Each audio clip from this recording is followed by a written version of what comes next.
Hello अस्सलाम वालेकुम। सुनने वाली समाअत और देखने वाली हसीन आँखों को हमारा दिल की गहराइयों से बहुत बहुत बहुत बहुत धन्यवाद और अस्सलाम। तो उम्मीद है आप लोग बिल्कुल ठीक ठाक, बहुत ही बढ़िया और मज़े में होंगे। आज की वीडियो है थोड़ी मुनफरिद, थोड़ी सी क्रिस्पी और थोड़ी सी सस्पेंशन तो इसमें हम नहीं कह सकते, मगर हम ये कह सकते हैं कि जिसमें वुमेन एम्पावरमेंट पे काम किया गया है। जी हाँ, लापता लेडीज़ ही की बात कर रही हूँ। लापता लेडीज़ बहुत ही ज़बरदस्त मूवी है जो छोटे से बजट में बहुत बड़ा मैसेज और बहुत बड़ा प्राइम दिखा रहा है हमें। लापता लेडीज़ मैंने कल ही देखी तो मैंने सोचा क्यों ना इसकी जो फिर मैंने इसके बारे में थोड़ी रिसर्च की, तो फिर ये एक रियल स्टोरीज से इंस्पायर होकर बनाई गई है लापता लेडीज़। रियल स्टोरी बहुत ही बड़े मज़ेदार थी, तो मैंने उसे थोड़ा पढ़ा और लापता लेडीज़ में जो मैंने देखा उसकी समराइज़ कर मैं आपको बताना चाहती हूँ अभी। ठीक है, लापता लेडीज़ में बहुत ही मज़े की बात ये थी, इस मूवी में स्टार्टअप में क्या होता है कि एक लेडीज़ होती है, ठीक है, जिसकी शादी की जाती है। जैसे कि ये डार्क जो है ना, डार्क साइड ऑफ सोसाइटी है हमारे यहाँ। उसमें ये होता है कि बेसिकली जो फीमेल की शादी करवाई जाती है जल्द जैसी उसकी एज टीनेज में हम आते हैं, तो यहाँ पे ही हमारी सोसाइटीज़ में ये सिस्टम है कि जल्द से जल्द 12 से 14 साल के बाद शादी, 12 से 14 साल की एज में मतलब शादी की जाती है। तो उसी तरह एक वहाँ पे 16-17 की मतलब टीनेज वाले बच्ची थी जिसकी शादी की गई। फिर वो लड़का बड़ा ही अच्छा था, मगर दूसरी जगह वहाँ पे एक दूसरी फीमेल की भी शादी होती है। वो दोनों जाते हैं, मतलब शादी का सारा इवेंट ख़त्म होता है तो जाहिर सी बात है वो लोग अपने घर की तरफ चले जाते हैं, लड़का और लड़की। और उनके जो फैमिली वाले हैं वो 2 दिन पहले वहाँ से निकल गए होते हैं। उनकी दादी ने कोई मन्नत ली हुई होती है अपनी पोती की शादी की। जी हाँ, मन्नत मतलब कि जैसे हिंदुओं में भी होता है और मुसलमानों में भी होता है और बाकी जो रिलीजियस हैं उनमें भी ये सिस्टम होती है, अलग अलग नाम से काम वही है, मतलब कि मन्नत ली जाती है। तो वो लोग वहाँ पे जाते हैं भोग चढ़ाने, मन्नत देने। तो फिर वहाँ से उन्हें 2 दिन लगते हैं, उनकी फैमिली जा चुकी होती है। देन वो हस्बैंड वाइफ फिर सर्वाइव करते हुए बस में फिर ट्रेन में आ जाते हैं। ठीक है, ट्रेन में होता मिस्ट्री की जो है ये बात है, बड़ी इंटरेस्टिंग ट्विस्ट यहाँ पे ये आता है। जो 2 कपल होते हैं, ठीक है, वो एक बहुत अच्छा सा गॉसिप करते हैं जैसे कि सोसाइटी की आम औरतें करती हैं। उन्होंने कहा कि भाई तुम्हें तो दहेज में ये मिला है और मेरे इस वाले बेटे को ये मिला है, ब्ला ब्ला ब्ला, तो फिर ये सब दहेज में मिला है। तो वो चुप हो जाता है, उससे पूछते हैं कि भाई तुम्हें क्या मिला है, वो चुप होता है, उससे रिस्पॉन्स नहीं करता। मगर इस तरह के लोग जो आपकी लाइफ में होते हैं या आपकी सोसाइटी में, आपको इस तरह के लोगों को जिन्हें इन कामों में बड़ा इंटरेस्ट हो कि आपकी शादी कब होगी, उसकी शादी कब हुई, उसका रिश्ता हुआ नहीं हुआ, उसके बेटा हुआ नहीं हुआ, इसकी बेटी हुई नहीं हुई, और वो अब क्या कर रहा है, वो अब क्या कर रही है, मतलब कि जिसे खुद अपनी ज़िंदगी का इतना नहीं पता होगा उस सामने वाली आपकी पड़ोसन, आंटी, बुआ, मामी, चाची, मासी को पता होता है। मतलब इस तरह के लोगों को थोड़ा सा इग्नोर किया करें अपने लाइफ में, अपनी लाइफ को क्रिएटिव बनाएं और अच्छा बनाने पे फोकस करें। बहरहाल फिर इस तरह की वो गॉसिप करते हैं, वो उन्हें इग्नोर करता है। फिर उससे लग जाती है थोड़ी सी इमरजेंसी, मतलब कि वॉशरूम। वो चला जाता है वॉशरूम, अपनी वाइफ को कहता है कि अगले स्टेशन पे मैं वॉशरूम के लिए उतरूँगा, मगर तुम यहाँ से मत उठना। वो कहती है ठीक है। जैसे ही उसका हस्बैंड वहाँ से उठता है तो जाहिर सी बात है स्टेशन पे लोग एक्सचेंज हो जाते हैं, मतलब कि लोग, कुछ लोग ट्रेन से उतरते हैं और कुछ लोग ट्रेन पर चढ़ते हैं। वो लोग ट्रेन पर चढ़ते हैं तो ना काफ़ी रश हो जाती है, भीड़ हो जाती है। फिर उन्होंने कहा कि भाई, उसकी बीवी को कहा कि आप इस साइड पे आकर बैठ जाएं। देन फिर वो लड़का बैठा जहाँ अब उसकी बीवी के साइड वाली जगह पे, उसके साइड पे उसने उसकी अपनी वाइफ को बिठा दिया और बाकी जो साइड पे चेयर खाली थे, जगह थी, वहाँ पे बाकी लोग आकर बैठ गए, ठीक है, रश होने की वजह से। अब इतने में ट्रेन चलने लगी, उसका हस्बैंड आया और ट्रेन पर बैठा। उसने देखा कि मेरी मिसेस सो रही हैं, वहीं पर अपनी जगह पर बैठी हुई हैं, मतलब जगह एक्सचेंज है मगर वहाँ मेरे सामने ही बैठी हुई। मगर यहाँ पे ये होती है कि जैसे कि हमारे यहाँ एक ट्रेडिशन है मेहरून या लाल कलर की, जैसे कि ड्रेसिंग की जाती है दुल्हनों की, ठीक है ना। और हिंदुओं में एक चीज़ होती है घूंघट, ठीक है, वो घूंघट सामने ले आती है और मतलब सामने उसके आगे घूंघट डली हुई होती है। यहाँ पे हमारे यहाँ भी काफ़ी जो है इस तरह के, जैसे कि जानने वाले हैं जो हिंदू बरादरी से ताल्लुक़ रखते हैं, वो घूंघट ओढ़ते हैं, ठीक है। अब ये चीज़ बहुत अल्हम्दुलिल्लाह कम हो गई है। फिर बहरहाल वो घूंघट ओढ़े होती है, उसे सिवाय अपने जूतों के और उस 2 आँखों के, जो 2 हाथों के जो उसने दिया हुआ होता है, घूंघट के सामने से कुछ भी नज़र नहीं आ रहा होता है, वो बैठी हुई होती है। अगले स्टेशन पे उसका हस्बैंड उतरता है और उसे पता नहीं होता, किसी और लड़की को हाथ लगाता है और कहता है चलो।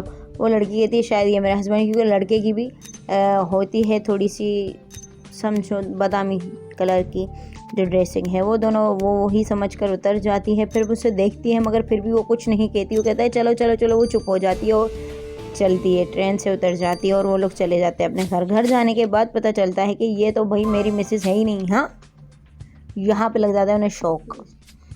डबल ट्विस्ट ये आता है, उसे फिर पता चलता है कि ये तो मेरी मिसेस है नहीं, और जो मेरी मिसेस हैं वो किसी और के पास चली गई और किसी और की मिसेस हैं वो जो मेरे पास आ गई हैं।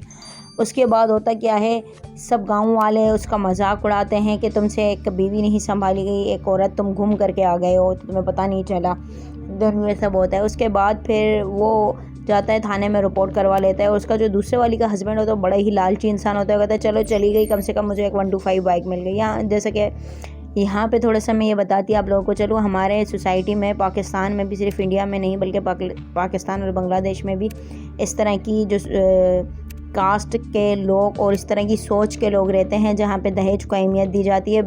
आपकी बहू क्या क्या दहेज में लाई, आपने अपनी बेटी को क्या क्या दहेज में दिया, मतलब कि उनका जो फोकस होता है ना वो कमाने से ज़्यादा अपने दहेज पे होता है। और बहू शायद वो ब्याहते ही इसलिए ताकि अच्छा दहेज ला सके, क्योंकि हमने खुद अपने पैसों से ख़रीदने की हैसियत और औकात रखी ही नहीं कभी इतने टाइम में, तो हमारी बहू लाए और हम देखें और उसे यूज़ करें। बहरहाल दहेज इस्लाम में और कानून में दोनों में ही लानत है। अब जो दहेज लेगा या जिसे दिया जाएगा, मतलब एक वो चीज़ होती है कि आप अपने खुशी से, आपके एफ़र्ट्स जितने हैं उसके हिसाब से आप किसी को कोई चीज़ परचेज़ गिफ्ट करके दे दो, वो अच्छी बात होती है, ठीक है, वो एक पॉजिटिव चीज़ होती है, किसी के लिए आपने एफ़र्ट्स किए, ओके डन। मगर ये गलत बात होती है कि आप किसी को प्रेशराइज़ करो कि हम तो महाजर हैं, हमें तो इतना दहेज दिया जाता है, हम तो पंजाबी हैं, हमें तो इतना दहेज दिया जाता है। दरअसल इस्लाम में दहेज लानत है और मुसलमान होकर दहेज का नाम लें तो डबल लानत है। तो बाकी आप जाने और आपका काम जाने। तो फिर वो इसी कहता है कि भाई मुझे तो 125 मिल गई, बाकी 12 तोले सोने के साथ मेरी बीवी गुम हुई है, तो मुझे 12 तोले के लिए बीवी को ढूंढना पड़ा। अगर मिल गई तो अच्छा है, 12 तोले मिल जाएंगे, वरना बीवी जाए भाड़ में। वो ये कहकर चल जाता है और थाने में ताकि रिपोर्ट डलवा देता है। उसकी ऐसे ही उसने एक शादी की थी इसी दहेज के लिए। देन उसने औलाद ना होने की वजह से, जैसे जो लोग आपको ताने देते हैं उनके प्रेशर में आकर उसने अपनी बीवी को जलाया या जल गई, मगर इस तरह के सिम्टम्स दिए उन्होंने। आगे जाकर वो बंदा जो है, दूसरा वाला बंदा जिसकी बीवी वाकई में गुम हो गई और वो बहुत परेशान हो रहा होता है, वो इस सीरीज़ का हीरो, जिसका नाम जो है बहुत बड़ा सा प्यारा सा नाम है। और फिर ये मूवी आपको मैं उसकी लापता लेडीज़ का लिंक जो है वो मैं डिस्क्रिप्शन में दे दूँगी, तो इंशाल्लाह आप देखिएगा। फिर ये हीरो क्या करता है, फिर जाता है और उस फीमेल को भी, वो जो ऑफिसर होता है वो कहता है भाई जो इसी की बीवी लाए हो उसे भी ले आओ ताकि हम उसे यहाँ पे रखें। उसकी बीवी आ जाती है। देन उसने अपना सारा जो डेटा है वो गलत बताया हुआ होता है, जया उसका नाम होता है। जब वो थानेदार उसे कॉल करता है जया, तो वो मुड़कर देखती है। थानेदार समझ जाता है कि पक्का कोई गोलमाल है, क्योंकि कहीं और पे ये FIR कटी है, उसका नाम तो जया है और उसका नाम जया है, मगर ये मान नहीं रही। तो उसे इन्वेस्टिगेट करता है, उस पर नजरें रखता है, ठीक है। आगे जाकर उस जया की पोल खुल जाती है, पता चल जाती है कि वो जया नहीं है। मगर यहाँ पे बिहाइंड द सीन दूसरे तरफ सीन ये चल रहा होता है कि उसकी वाइफ जो है, जिस बंदे को अपनी बीवी से मोहब्बत होती है, जो ट्रेन में किसी और की बीवी को उठा ले आया होता है, वो बंदा बड़ा ही अपनी बीवी के लिए पॉजिटिव होता है। वो बहुत ढूंढता है, बहुत ही ख्वार दलील होता है, बहुत एफ़र्ट्स लगाता है, मतलब अच्छे पॉजिटिव एफ़र्ट्स लगाता है अपनी वाइफ को ढूंढने के लिए।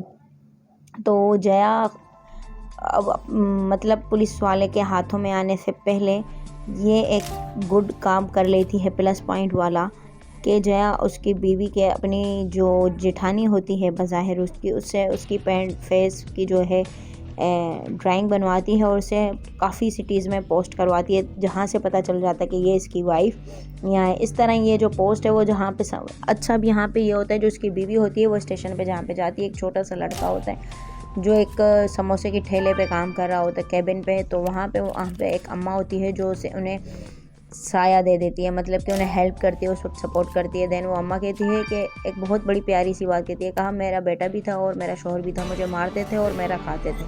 और फिर कहते थे मर्द तो वही होता है, ये मर्द की मोहब्बत होती है जो बीवी को मारता है। दरअसल हदीस नबी है कि ना, जो बंदा दरअसल नामर्द होता है जो अपनी वाइफ पे हाथ उठाए। हाँ, यहाँ पे ये कहा जा सकता है कि अगर वाइफ आपसे ज़्यादा आगे बढ़ना चाह रही है, अगर उसे बढ़ने दें, अगर आपको उसकी कंपटीशन या उसके तरीके सही नहीं लग रहे तो आप उससे उस बात कम्युनिकेट करें। कम्युनिकेट में भी आप लोग एग्री नहीं हो रहे तो एक दूसरे को स्पेस दें, और स्पेस देने पे भी बात नहीं बन रही फिर आप लोग अलहदगी इज़्ज़त से इख्तियार करें। उसके बाद क्या होता है, वो जो है मतलब मेल डोमिनेंट पर्सनैलिटी होती हैं, उन्हें ये बताना चाहती है फ़ीमेल अगर अलग भी रहे तो अगर वो शेरनी बन के रहे तो ख़ुद को प्रोटेक्ट कर सकती है, बिल्कुल ख़ुद को प्रोटेक्ट कर सकती है और अपनी स्किल्स पे वर्क करके वो अच्छी अर्निंग भी कर सकती है। तो अल्लाह ने हर किसी को एक काम दिया है, मगर ये मतलब नहीं होता कि आप अगले के काम में टांग अड़ाएं। जो टांग अड़ाता है तो वो मुंह के बल खाता है।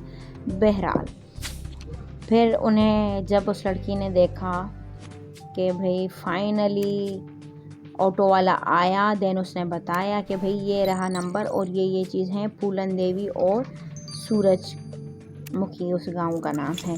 तो ये लोग वहाँ पे गए और उसको भेजा और देन जब वो मिले तो उस वक्त आप हैप्पीनेस की जो है ना एक जो पीक होती है ना वो महसूस करेंगे जब इस मूवी को देखेंगे। शायद इस स्टोरी को सुन रहे हो तब भी आपको ये चीज़ महसूस हो रही हो, जब मगर मैंने देखी तो वाकई ये बहुत इमोशनल चीज़ है कि दो जगह, एक वहाँ पे मर्द जहाँ पे औरत को सपोर्ट कर रहा है, उसे देख रहा है, उसका ख्याल कर रहा है, वो फ़ीमेल भी उसके लिए कंप्लीट फुली अपने एफ़र्ट्स लगाती है और बहुत ही प्यारे लगते हैं।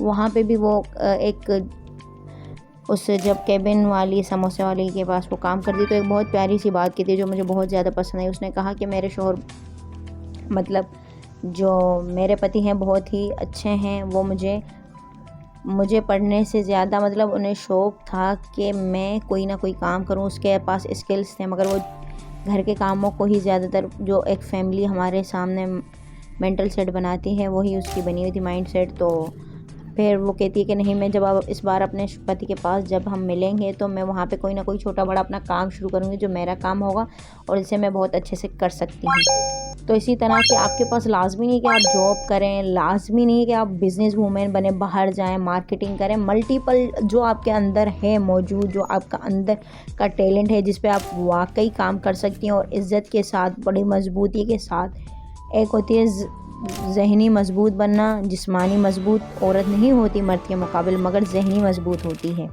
और नफसानी मजबूत हर इंसान होता है ख़ुद को अगर ताकतवर बनाए तो।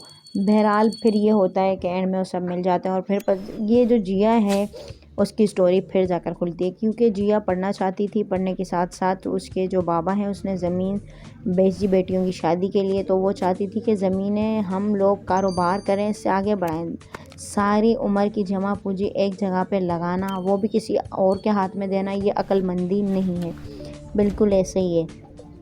तो फिर वो जाती है, वो सब ये सारी स्टोरी अपनी बताती है कि भाई इस तरह हुआ, जो मेरा पति था जिसके बारे में मुझे पता चला कि वो उससे मुझसे पहले एक पत्नी थी उसकी जो आग में जल चुकी है या उसे मार दिया गया है, ये सब भी है। उस जब दहेज के पैसों में 10,000 कम थे तो उसने मेरी माँ को ऐसी गंदी गंदी गालियाँ दी, बेड वर्ड बोले और बहुत कुछ सुनाया। देन फिर इसलिए मैं उस तरह का बंदा, वो मुझे कभी आगे बढ़ने देता, कभी पढ़ने देता, वो ऐसा नहीं करता। वो थानेदार उसे बांध कर रखता है फिर भी, और फिर उसके शौहर को मतलब उसके पति को बुलाता है। देन वो उसे कहता है कि भाई देखो ये सारी चीज़ें, वो केस को कम्प्लीटली क्लोज़ करता है उसकी वाइफ को उसके हाथ में देकर। फिर कहता है कि भाई तुमने इसे मारा और मुझ पे भी रौब झाड़ रहे हो, इस सब का केस लगाऊंगा, और जो सोना और दहेज का कोई भी कानून इजाज़त नहीं देता उसका भी केस लगाऊंगा। तुम इतनी बड़ी धारा में अंदर जाओगे कि निकलते निकलते टाइम लग जाएगा। तो उससे बेहतर है कि इसे यहीं से छोड़ो, इसे आज़ाद करो तुम अपने रास्ते और ये अपने रास्ते। मैं तुम्हें प्रॉमिस करता हूँ कि फिर मैं तुम्हें कोई नुकसान नहीं पहुँचाऊंगा, मगर अगर कभी भी तुमने इसे पकड़ा है, मुझे ऐसा कुछ पता चला, फिर तुम्हारी खैर नहीं। फिर वो कहता है कि अब पतली गली से निकल जाऊँ, यही मेरे लिए बेहतर है। वो सोने जो उसने लिए हुए होते हैं 12 तोले इसके पॉकेट में होते हैं, मतलब कुछ चूड़ियाँ होती हैं, बाकी तो अपने एजुकेशन के लिए लगा चुकी होती है, तो फिर वो भी उसे निकाल कर देती है। तो यहाँ पे इसकी हैप्पी एंडिंग वो होती है कि वो लड़की जो अपने ख्वाबों को सजाना चाहती थी, अपने लिए काम करना चाहती थी, अपने गाँव के लोगों के लिए, वो पढ़ने के लिए आगे सिटी में चली जाती है, और वो दूसरी लड़की जो अपना घर बसाना चाहती थी वो अपना घर बसाती है और साथ में वो वर्क भी चाहिए। मतलब अगर आपका पार्टनर अच्छा हो, तो मेरे लाइफ में एक्सपीरियंस है कि 2 चीज़ आपकी अच्छी होनी चाहिए तो लाइफ इज़ बेस्ट, और आप खुद अच्छे हों और अच्छाई की कोशिश करें तो ये सबसे बेस्ट होता है। सबसे पहली चीज़ कि आपके फादर जब आप छोटे होते हैं बिफोर मैरिज। अगर आपके फादर आपको रिस्पेक्ट देते हैं, आपको स्ट्रॉन्ग बनाते हैं मेंटली और फिज़िकली, आपको कहते हैं कि आप स्ट्रॉन्ग हैं, आप फाइट कर सकते हो, आपको ऐसे स्किल्स सिखाते हैं तो आप बहुत मजबूत बन सकती हैं और आगे जाती हैं आप किसी से डर नहीं लगता। मगर अल्लाह जो नसीब में चीज़ें होता है वो बेहतर होता है। फिर उसके बाद आपका हस्बैंड होता है जो एक अच्छे इंसान से शादी करें। शादी इसलिए नहीं करें क्योंकि लोग हमें क्या कह रहे हैं, क्या सुन रहे हैं, एज हो जाएगी, उम्र निकल जाएगी, फिर बच्चे हो ना हो, बच्चे देर से हों, ये सब सारी बातों को नहीं देखा करें। शादी सिर्फ मायूं मेहंदी का रस्म की हद सिर्फ 1 से 2 दिन है, मगर शादी उम्र भर 50-60 साल तक एक ही कमरे में, समझे 4 दीवारी में, दुख सुख अच्छे बुरा वक्त किसी एक ही बंदे के साथ आपको गुजारना है। तो सोचें वो बंदा आपके लिए कैसा होना चाहिए, उस बंदे के लिए आप कैसे होने चाहिए। तो ये सोच समझ कर फैसले करने की बात है। तो ऐसा पार्टनर चूज़ करें और फिर आगे जाकर आप उसके लिए फ़र्ज़ करें, देन वो आपके लिए फ़र्ज़ करेगा इंशाअल्लाह ताला। अगर आपको ये मेरी वीडियो पसंद आई तो लाइक करें और कमेंट करके बताएं कि आपकी ज़िंदगी में भी कोई ऐसा सीन हुआ है जहाँ पे आप कुछ करना चाहते हो और आप नहीं कर पाए किसी की वजह से, और मुझे वजह बताइए क्यों आप नहीं कर पाए, क्या वजह समझते हैं कि आप पीछे रह गए जो आप करना चाहते हैं उससे। और दूसरी चीज़, अगर आपको हमारी वीडियो पसंद आई तो लाइक करें और कमेंट करके बताएं। हाँ, लापता लेडीज़ देखना मत भूलिएगा। मिलते हैं अपनी नेक्स्ट दमदार सी वीडियो में, जब तक के लिए अल्लाह हाफ़िज़।